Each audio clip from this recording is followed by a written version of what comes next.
I mean, this is kind of the big question, because again, going back, the mantra is basically that this is not a significant thing, that what you described is some kind of weird outlier that doesn't really affect things ultimately in the grand scheme of things. But you actually document in your book that that's really not the case, and you reference this heritage database, which documents a lot of these types of cases. Well, my co-author Hans von Spakowski works at Heritage. He runs their election unit there.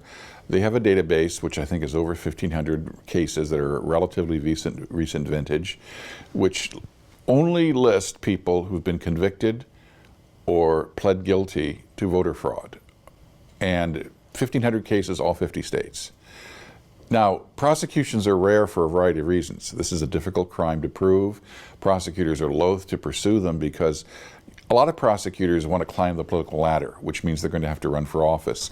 And if you prosecute a voter fraud case, you're going to anger partisans in the other party, the party that did the voter fraud or whose members did the other voter fraud, and you're going to create enemies. And prosecutors generally tend to put all of these cases in the bottom of their stack.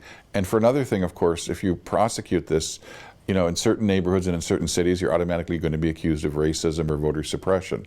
And who wants that on their political record, even if the charge is bogus? Minorities support voter ID and election integrity laws as much or more in many cases as whites. They certainly think it's a more serious problem. Washington Post poll a few years ago said that, and there are other recent polls that have confirmed that. Why would that be? It's because many minority voters live in urban areas or in impoverished rural areas where political machines dominate. They control the system, they basically crush any opposition, and so you have a population in these areas, both rural and urban, where you have bad schools, bad roads, bad public services, bad law enforcement, and a whole range of problems which mean many of our cities are collapsing and falling apart. So often reformers will get together and say, we want to fight City Hall, we want to change things. And whether it's Milwaukee or whether it's Detroit or whether it's Philadelphia or whether it's St. Louis or many other places, the machines will do everything to crush these nascent shoots of reform trying to come up through the sidewalk, and they will include voter fraud as part of their tactics. I'll give you an example. In 2016, Bruce Frank, who is an entrepreneur, runs a photo shop. He had a career as he'd been a gang member, but he went straight, and eventually he decided to become a community liaison with the police, fighting against police brutality, sort of a Black Lives Matter case, because there were legitimate cases of police brutality filed in Missouri, and he wanted to have effective law enforcement and also have a well-disciplined police force that respected civil rights. So he decided to challenge a 72-year-old incumbent state legislator named Polly Hubbard. And she was a member of the machine. She was the matriarch of the machine. And he was given no chance. But he raised a little bit of money and he knocked on a whole bunch of doors. On primary night, he led her. Then at the last minute, a flood of about 300 absentee ballots came in, and over 90% of them were for Hubbard and the machine. But they were highly suspect absentee ballots. They'd clearly been sloppily arranged and handled and delivered. So there was enough evidence to go to court by Frank's lawyers, and they got a federal judge to throw out the election as invalid. And the judge ordered a new election 8 weeks later, the same district, the same candidates, the same electorate. And the election, of course, was supervised and watched more carefully. He won over 70% of the vote.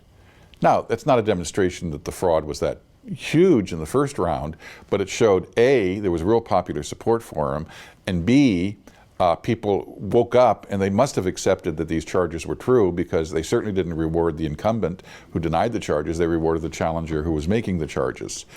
And Frank has told me, I went to every civil rights group in the country and asked for help. No one would give it to me. The Federalist Society helped me, a group of libertarian lawyers in the area, but no one else did. So minorities are often the biggest victims of this because they live in the areas where it can be practiced most assiduously and with the least consequence, because the machine often controls the levers of prosecutor and law enforcement.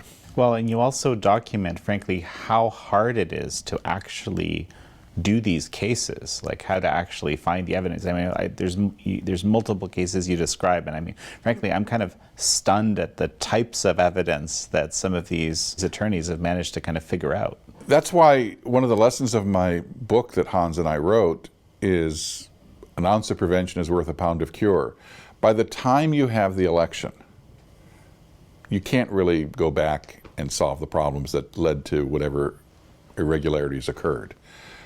Donald Trump did not have an effective anti-fraud operation before the election because he should have known that with this flood of mail-in votes, and this is the central thesis of my book, COVID allowed the left to take off the shelf all of the ideas they had for dismantling election integrity and put them into practice under the cover of COVID health rules.